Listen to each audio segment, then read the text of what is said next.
I'm gonna. Oh, hold on, Is that all right? Yeah, that's better. I'm a little taller than the rest of them. Is that good, Red? See you? All right, thanks. So I'm going to be speaking a little bit quickly. I apologize. I'm also going to read. I hope that's forgivable. Instead of just talking about my work in terms of my own personal history, I wanted to give my paintings a context by sharing some of the most important lessons I've learned and the people I've learned from. Artists are created from years of struggle and study, not just raw talent. We have to do things that make us uncomfortable in order to grow and find teachers who are willing to push us into that new territory. These teachers are sometimes friends or sometimes teachers in the academic sense. One person I've learned from indirectly is Andrew Wyeth, who made this building, the Olsen House in Cushing, famous. It's intimidating to follow in his footsteps, but I'm borrowing his subject and trying to make it my own. I think of this painting as a nod to Wyeth and all the other masters whose front door I knock on every time I start a painting. Kim Parr was one of my first oil painting teachers when I was 15. She introduced me to painting the landscape from life and was the first person to bring me outside to paint on location. From this experience, I learned the importance of careful observation of color, that the landscape is full of subtle color variations, and there's a joy in trying to capture that. The naked eye can see endless variations in a lawn or the side of a cedar shingle building, and a good painter will notice this color. A very good painter will sometimes be able to share the story of experiencing all the color in a single object. An artist has a unique experience of the world by prolonged and careful study of it. As Paul Valéry wrote, even the most familiar object changes altogether if you set about drawing it. You realize that you did not know it, that you'd never actually seen it. At RISD, I was taught painting by Dennis Camden, who encouraged me to show my love of paint through its application. He called it plastic painting. I could use simple but meaningful strokes, as in the sky, buildings, and truck in this scene, which is Blue Hill, Maine. When all the elements of color, shape, and texture of paint come together, I have created a moment in that painting, which is my goal. This painting is a fun interaction with the viewer, with the stop sign pushing back while the lines and colors behind it pull you in. But more important than that is the feeling of sort of breath and life in the painting. This is something I learned to think about from Don Kuntz, one of the most important teachers I had in college. He talked about finding one's voice as a painter. We would talk a lot about intangibles and talk around subjects. And I ended up leaving with a lot of questions, which is the most important thing to growing. This is a painting that I actually did outside at night when I was in Wisconsin. This is Rembrandt has been one of the most important influences on my work in terms of painting the light and air of a scene. And the first teacher to show me this idea of painting the light and air of a scene was Victor Alera, freshman year at RISD. To him, drawing was not just a bag of tricks, but an important experience had by careful observation and interesting mark making.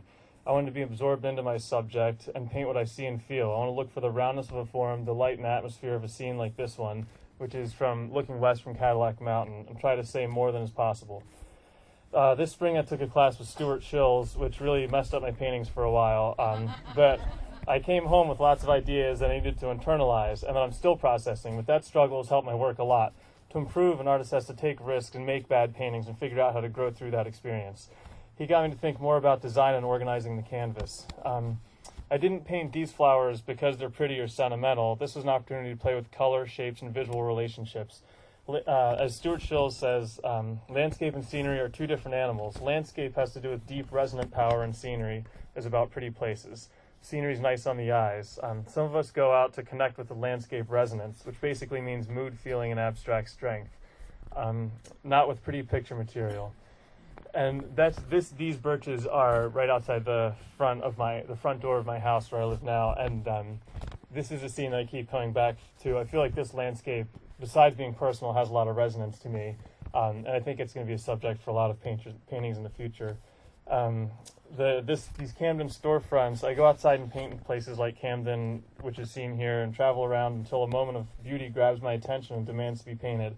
I don't leave the house knowing what I want to paint or how I'll compose it.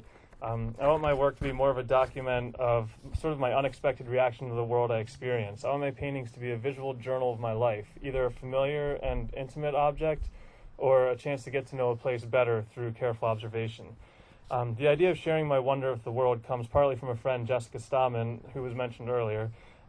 She talks a lot about seeing how things are connected and has pointed out to me the magic in the world, and that painting is a way to share this excitement. And she has always encouraged me to sort of revel in the wonders of the world through my paintings.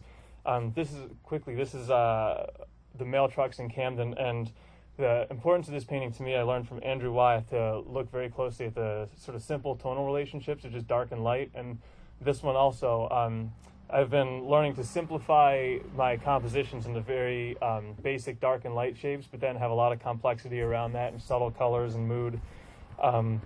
And one of my favorite Andrew Wyeth's quote is that your art goes as deep as your love goes. If sharing my paintings is sharing my experience of the world, I want to make sure that my experience is a deep and meaningful one. I want to care deeply and paint sensitively.